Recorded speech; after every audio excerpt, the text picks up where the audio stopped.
Hello, my lovelies. Mafia BLs have stolen a huge chunk of my heart. And honestly, who can resist that dangerous dark vibe? The tension, the passion, the messy raw emotions, it's like a roller coaster you never want to get off. These stories don't just entertain, they challenge the actors to bring every ounce of feeling, every smoldering look, every shattered moment right to us.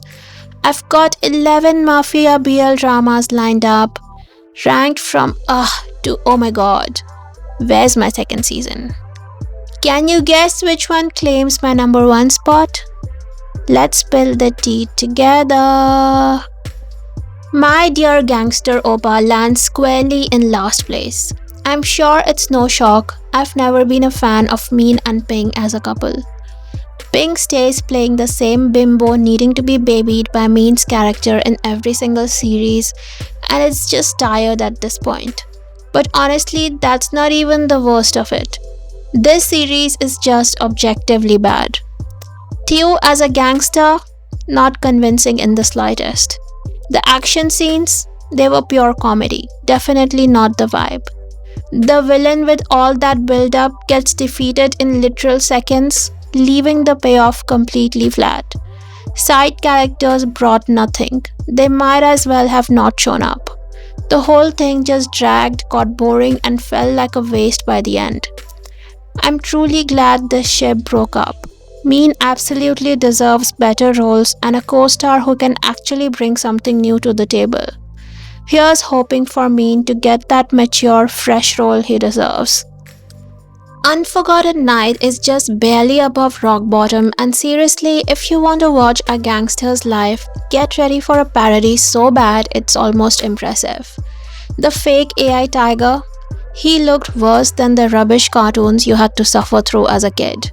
That BDSM relationship, it was basically the ultimate how not to roleplay lesson if you want to keep your partner instead of ending up divorced.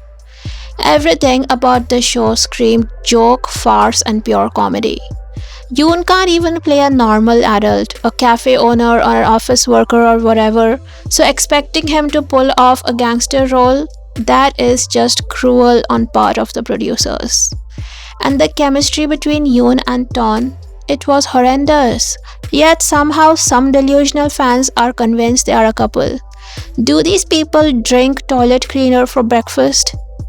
Open your damn eyes! They're both terrible actors and about as straight as a stripper's pole. Let's be really honest here. Chains of Heart is only remotely watchable because of Boom and those disgustingly sexy handsome faces he pulls off in dark suits. Seriously, that man's smoldering looks are basically the only thing saving this mess. The NC scene, yeah, that's another rare highlight that actually redeems some of the chaos, but beyond that, this whole show is a wrecking train headed straight for disaster. The storyline is so inconsistent it gave me a headache. They had a solid cast, enough budget to make a killer show, decent cinematography, and even decent direction. But the writing, oh no. The writing team royally fucked it all up. They messed what could have been a gritty, intense crime and gangster BL into a confusing jumble. Honestly, even the writers seemed lost, not knowing what the actual problem was or how to fix it. Hopefully, nobody hires them again. Advanced Bravely might feel all over the place, but let's be real, it's because Chinese censorship came barreling in like a wrecking ball. They literally had to slice out all the BL parts and slap on a bromance label instead. So what we ended up with is a full-on BL drama in hiding, filmed with all the romance and chemistry but butchered into a confusing mess for the censors. Despite the awkward cuts and missing pieces, the show is still surprisingly entertaining. Gongjun proves once again why he's one of the best. He's just as convincing playing a bottom as he is a top.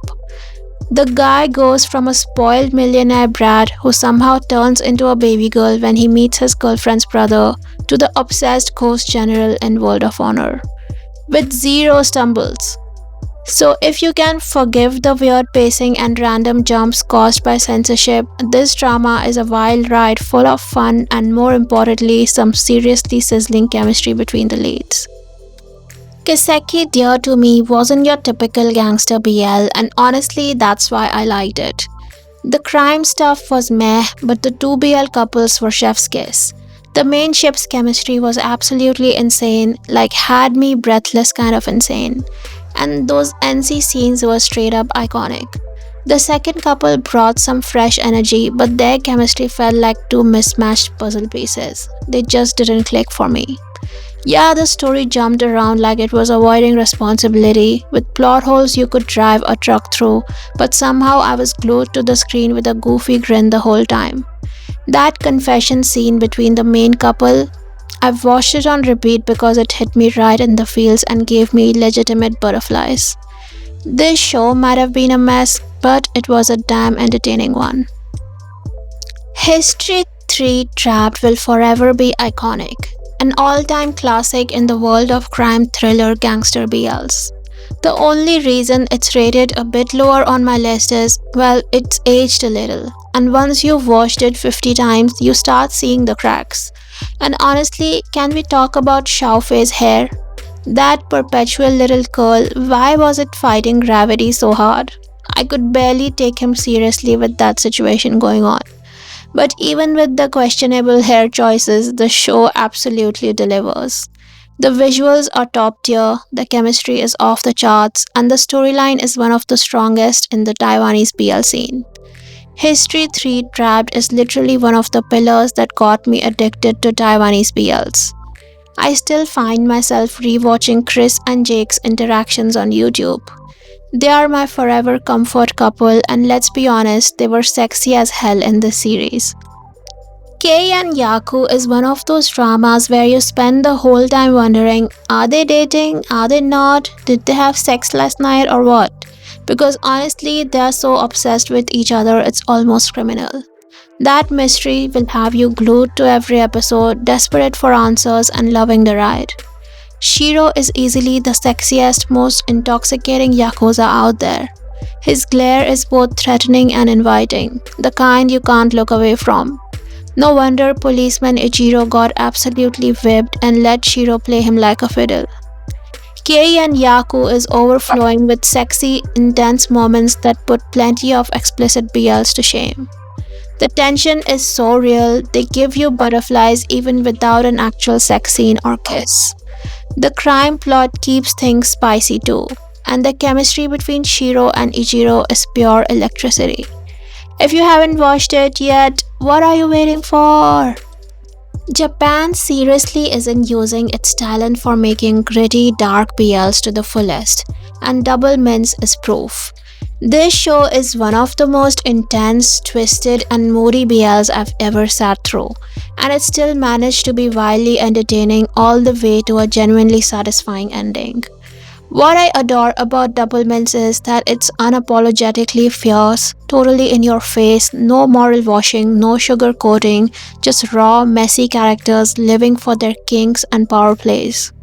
It's basically a masterclass in humiliation kink and dom sub dynamics, showing exactly how to do it right with an actual consenting sub and none of that messy, dangerous crap you get in shows like Dangerous Drugs of Sex.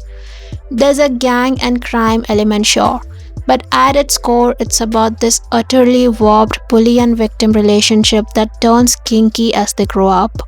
These two choose each other and fully own their madness. Honestly, it's one of my all-time favorite BLs for fans of dark, mature, unapologetic stories. If you haven't watched Double Mince yet, do yourself a favor, otherwise I'll show up at your door, splash cold water on your face, and force you to experience this chaotic masterpiece like you deserve. Strongberry seriously let itself go after producing this masterpiece called Long Time No See. To this day, I haven't seen anything as amazing as this show.